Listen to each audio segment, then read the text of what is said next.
महेश्वर उवाच शृणु देवी प्रवक्ष्यामि स्तोत्रं सर्व्यापहं सर्वकामप्रदं निर्ण्यां हनुमत्स्तोत्रमुत्तमम् तप्तकाञ्चन सङ्काशं नानारत्नविभूषितम् उद्दबालाकवदनं त्रिनेत्रं कुण्डलोज्ज्वलम् मोञ्जीकोपिनसंयुक्तं हेमयुगोपवीतनं पिङ्गलाशं महाकायं टङ्कशैलेन्द्रधारिणं शिखानिक्षिप्तबालाग्रं मेरुशैलाग्रसंस्थितं मूर्तित्रयात्मकं पीनं महावीरं महानुम् हनुमन्तं वायुपुत्रं नमामि ब्रह्मचारिणं त्रिमूर्तात्मकमातमस्थं जपाकुसुम सन्निभं नानाभूषणसंयुक्तम् आञ्जनेयं नमाम्यहं पञ्चाक्षरस्थितं देवं नीलनीरदसन्निभं पूजितं सर्वदेवैश्च राक्षसान्तं नमाम्यहम् अचलद्युतिसङ्काशं सर्वालङ्कारभूषितं षडक्षस्थितं देवं नमामि कपिनायकं तप्तस्वर्णमयं देवं हरिभद्रामसुराचितं सुन्दरं सावज्नयनं त्रिनेत्रं तं नमाम्यहम् अष्टाक्षराधिपं देवं हीरवर्णसमुज्ज्वलं नमामि जन्तावन्देयं लङ्काप्रसादभञ्जनम् अतसि पुष्पसङ्काशं दशवर्णात्मकं विभुं जटाधरं चतुर्बाहुं नमामि कपिनायकं द्वादशाक्षरमन्त्रस्य नायकं कुन्तधारिणम् अङ्कुशं च ददानं च कपिवीरं नमाम्यहं त्रयोदशाक्षरयुतं सीतादुःखनिवारिणं पीतवर्णं लसत्कायं भजे सुग्रीवमन्त्रिणं मालामन्त्रात्मकं देवं चित्रवर्णं चतुर्भुजं पाशाकुशाभ्यङ्करं धृतटङ्कं नमाम्यहं सुरासुरगणे सर्वे संस्तुतं प्रणमाम्यहम् एवं ध्याये नरो नित्यं सर्वपापे परमुच्यते प्राप्नोति चिन्तितं कार्यं शीघ्रमेव न संशयः इतुं मा संहितायाम आञ्जनेयस्तोत्रम् महेश्वर उवाच शृणु देवी प्रवक्ष्यामि स्तोत्रं सर्व्यापहं सर्वकामप्रदं निर्ण्यां हनुमत्स्तोत्रमुत्तमम् तप्तकाञ्चन सङ्काशं नानारत्नविभूषितम् उद्दबालाकवदनं त्रिनेत्रं कुण्डलोज्ज्वलं मोञ्जीकोपिनसंयुक्तं हेमयुगोपवीतनं पिङ्गलाशं महाकायं टङ्कशैलेन्द्रधारिणं शिखानिक्षिप्तबालाग्रं मेरुशैलाग्रसंस्थितं मूर्तित्रयात्मकं पीनं महावीरं महानुम् हनुमन्तं वायुपुत्रं नमामि ब्रह्मचारिणं त्रिमूर्तात्मकमातमस्थं जपाकुसुम सन्निभं नानाभूषणसंयुक्तम् आञ्जनेयं नमाम्यहं पञ्चाक्षरस्थितं देवं नीलनीरदसन्निभं पूजितं सर्वदेवैश्च राक्षसान्तं नमाम्यहम् अचलद्युतिसङ्काशं सर्वालङ्कारभूषितं षडक्षस्थितं देवं नमामि कपिनायकं तप्तस्वर्णमयं देवं हरिभद्रामसुराचितं सुन्दरं सावज्नयनं त्रिनेत्रं तं नमाम्यहम् अष्टाक्षराधिपं देवं हीरवर्णसमुज्ज्वलं नमामि जन्तावन्देयं लङ्काप्रसादभञ्जनम् अतसि पुष्पसङ्काशं दशवर्णात्मकं विभुं जटाधरं चतुर्बाहुं नमामि कपिनायकं द्वादशाक्षरमन्त्रस्य नायकं कुन्तधारिणम् अङ्कुशं च ददानं च कपिवीरं नमाम्यहं त्रयोदशाक्षरयुतं सीतादुःखनिवारिणं पीतवर्णं लसत्कायं भजे सुग्रीवमन्त्रिणं मालामन्त्रात्मकं देवं चित्रवर्णं चतुर्भुजं पाशाकुशाभ्यङ्करं दित्टङ्कं नमाम्यहं सुरासुरगणे सर्वे संस्तुतं प्रणमाम्यहम् एवं ध्याये नरो नित्यं सर्वपापे परमुच्यते प्राप्नोति चिन्तितं कार्यं शीघ्रमेव न संशयः इतुं मा संहितायाम् आञ्जनेयस्तोत्रम् महेश्वर उवाच शृणु देवी प्रवक्ष्यामि स्तोत्रं सर्वव्यापकं सर्वकामप्रदं निर्ण्यां हनुमत्स्तोत्रमुत्तमम् तप्तकाञ्चनसङ्काशं नानारत्नविभूषितम् उद्दबालाकवदनं त्रिनेत्रं कुण्डलोज्ज्वलम् मोञ्जीकौपीनसंयुक्तं हेमयुगोपवीतनं पिङ्गलाशं महाकायं टङ्कशैलेन्द्रधारिणं शिखानिक्षिप्तबालाग्रं मेरुशैलाग्रसंस्थितं मूर्तित्रयात्मकं पीनं महावीरं महानुं हनुमन्तं वायुपुत्रं नमामि ब्रह्मचारिणं त्रिमूर्तात्मकमातमस्थं जपाकुसुम सन्निभं नानाभूषणसंयुक्तं आञ्जनेयं नमाम्यहं पञ्चाक्षरस्थितं देवं नीलनीरदसन्निभं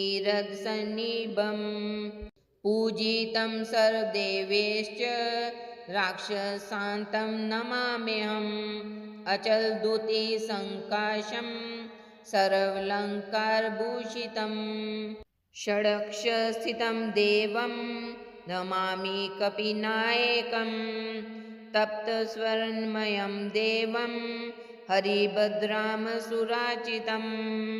सुन्दरं सावज्नयनं त्रिनेत्रं तं नमाम्यहम् अष्टाक्षराधिपं देवं हीरवर्णसमुज्ज्वलं नमामि जन्तावन्देयं लङ्काप्रसादभञ्जनम् अतसि पुष्पसङ्काशं दशवर्णात्मकं विभुं जटाधरं चतुर्बाहुं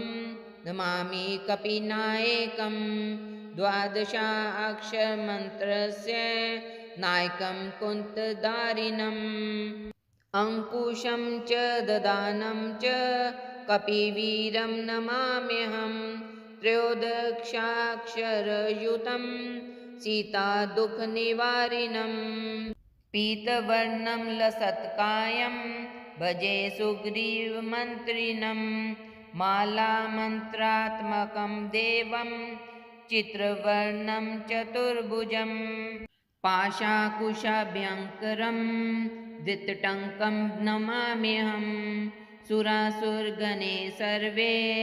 संस्तुतं प्रणमाम्यहम् एवं ध्याये नरो नित्यं सर्वपापे परमुच्यते प्राप्नोति चिन्तितं कार्यं शीघ्रमेव न संशय। इतुं मा संहितायाम आञ्जनेयस्तोत्रम्। महेश्वर उवाच शृणु देवी प्रवक्ष्यामि स्तोत्रं सर्वव्यापकं सर्वकामप्रदं निर्ण्यां हनुमत्स्तोत्रमुत्तमम्। तप्तकाञ्चन सङ्काशं नानारत्नविभूषितम् उद्दबालाकवदनं त्रिनेत्रं कुण्डलोज्ज्वलम् मोञ्जीकोपिनसंयुक्तं हेमयुगोपवीतनं पिङ्गलाशं महाकायं टङ्कशैलेन्द्रधारिणं शिखानिक्षिप्तबालाग्रं मेरुशैलाग्रसंस्थितं मूर्तित्रयात्मकं पीनं महावीरं महानुम् हनुमन्तं वायुपुत्रं नमामि ब्रह्मचारिणं त्रिमूर्तात्मकमातमस्थं जपाकुसुम सन्निभं नानाभूषणसंयुक्तम् आञ्जनेयं नमाम्यहं पञ्चाक्षरस्थितं देवं नीलनीरदसन्निभं पूजितं सर्वदेवैश्च राक्षसान्तं नमाम्यहम् अचलद्युतिसङ्काशं सर्वालङ्कारभूषितं षडक्षरस्थितं देवं नमामि कपिनायकं तप्तस्वर्णमयं देवं हरिभद्रामसुराचितं सुन्दरं सावज्नयनं त्रिनेत्रं तं नमाम्यहम् अष्टाक्षराधिपं देवं हीरवर्णसमुज्ज्वलं नमामि जन्तावन्देयं लङ्काप्रसादभञ्जनम् अतसि पुष्पसङ्काशं दशवर्णात्मकं विभुं जटाधरं चतुर्बाहुं नमामि कपिनायकं द्वादशाक्षरमन्त्रस्य नायकं कुन्तधारिणम् अङ्कुशं च ददानं च कपिवीरं नमाम्यहं त्रयोदशाक्षरयुतं सीतादुःखनिवारिणं पीतवर्णं लसत्कायं भजे सुग्रीवमन्त्रिणं मालामन्त्रात्मकं देवं चित्रवर्णं चतुर्भुजं पाशाकुशाभ्यङ्करं धृतटङ्कं नमाम्यहं सुरासुरगणे सर्वे संस्तुतं प्रणमाम्यहम् एवं ध्याये नरो नित्यं सर्वपापे परमुच्यते प्राप्नोति चिन्तितं कार्यं शीघ्रमेव न संशय। इतुं मा संहितायाम आञ्जनेयस्तोत्रम्। महेश्वर उवाच शृणु देवी प्रवक्ष्यामि स्तोत्रं सर्वव्यापकं सर्वकामप्रदं निर्ण्यां हनुमत्स्तोत्रमुत्तमम् तप्तकाञ्चन सङ्काशं नानारत्नविभूषितम् उद्दबालाकवदनं त्रिनेत्रं कुण्डलोज्ज्वलम् मोञ्जीकोपिनसंयुक्तं हेमयुगोपवीतनं पिङ्गलाशं महाकायं टङ्कशैलेन्द्रधारिणं शिखानिक्षिप्तबालाग्रं मेरुशैलाग्रसंस्थितं मूर्तित्रयात्मकं पीनं महावीरं महानुम् हनुमन्तं वायुपुत्रं नमामि ब्रह्मचारिणं त्रिमूर्तात्मकमातमस्थं जपाकुसुम सन्निभं नानाभूषणसंयुक्तम् आञ्जनेयं नमाम्यहं पञ्चाक्षरस्थितं देवं नीलनीरदसन्निभं पूजितं सर्वदेवैश्च राक्षसान्तं नमाम्यहम् अचलद्युतिसङ्काशं सर्वालङ्कारभूषितं षडक्षस्थितं देवं नमामि कपिनायकं तप्तस्वर्णमयं देवं हरिभद्रामसुराचितं सुन्दरं सावज्नयनं त्रिनेत्रं तं नमाम्यहम् अष्टाक्षराधिपं देवं हीरवर्णसमुज्ज्वलं नमामि जन्तावन्देयं लङ्काप्रसादभञ्जनम् अतसि पुष्पसङ्काशं दशवर्णात्मकं विभुं जटाधरं चतुर्बाहुं नमामि कपिनायकं द्वादशाक्षरमन्त्रस्य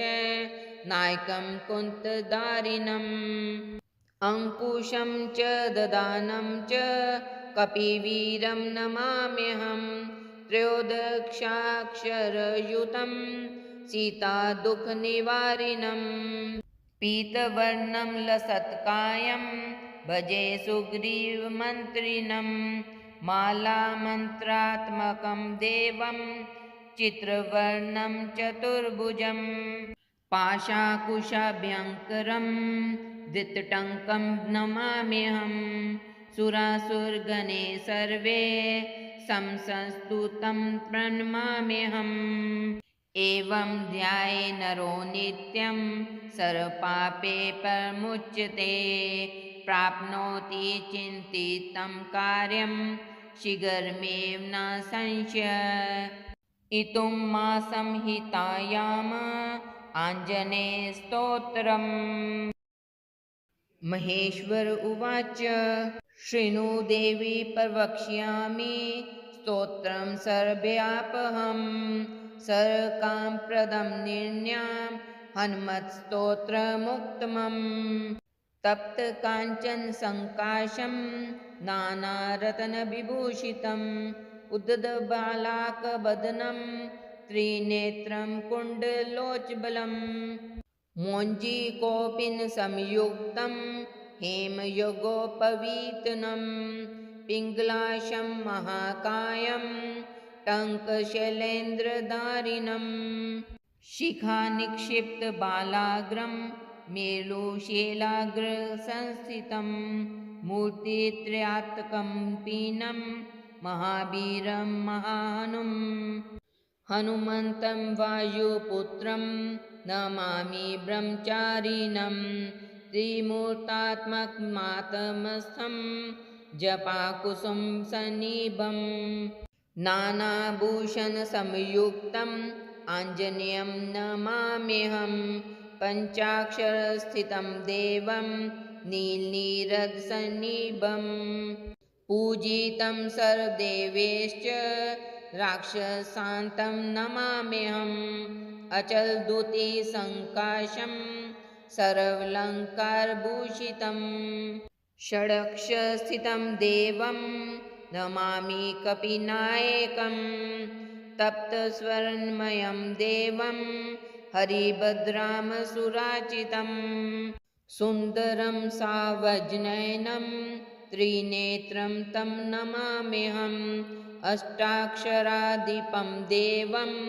हीरवर्णसमुज्ज्वलं नमामि जन्तावन्देयं लङ्काप्रसादभञ्जनम् अतसि पुष्पसङ्काशं दशवर्णात्मकं विभुं जटाधरं चतुर्बाहुं नमामि कपिनायकं द्वादशाक्षरमन्त्रस्य नायकं कुन्तधारिणम् अङ्कुशं च ददानं च कपिवीरं नमाम्यहं त्रयोदशाक्षरयुतं सीतादुःखनिवारिणं पीतवर्णं लसत्कायं भजे सुग्रीवमन्त्रिणं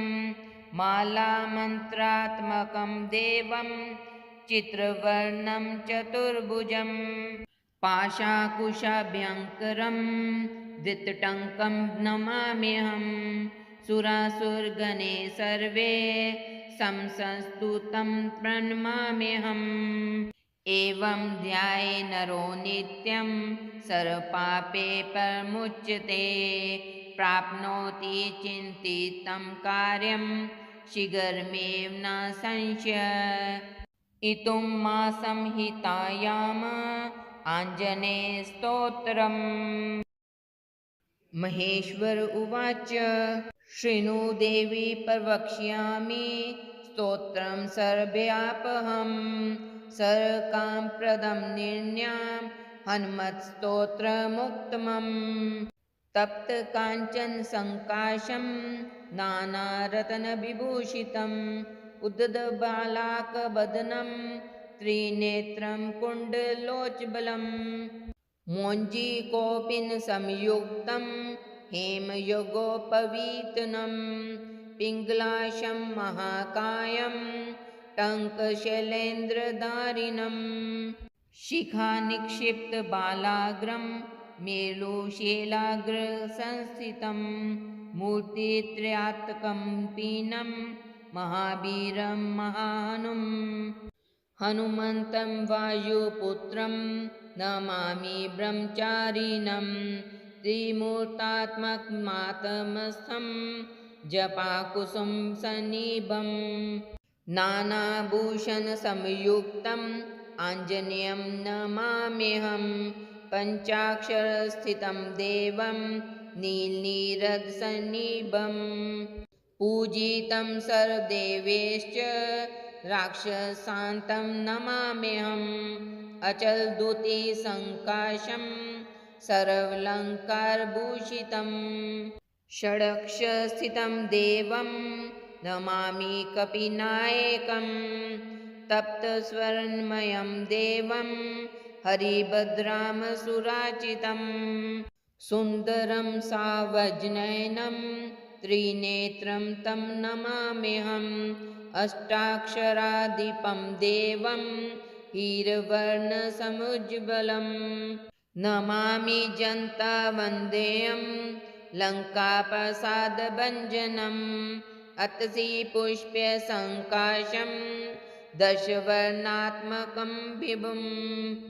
जटाधरं चतुर्बाहुं नमामि कपिनायकं द्वादशाक्षरमन्त्रस्य नायकं कुन्तधारिणम् अङ्कुशं च ददानं च कपिवीरं नमाम्यहं त्रयोदशाक्षरयुतं सीतादुःखनिवारिणम् पीतवर्णं लसत्कायं भजे सुग्रीवमन्त्रिणं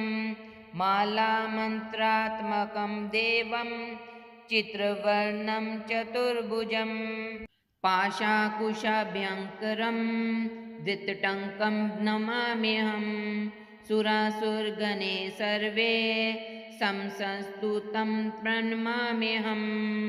एवं ध्याये नरो नित्यं सर्वपापे परमुच्यते प्राप्नोति चिन्तितं कार्यं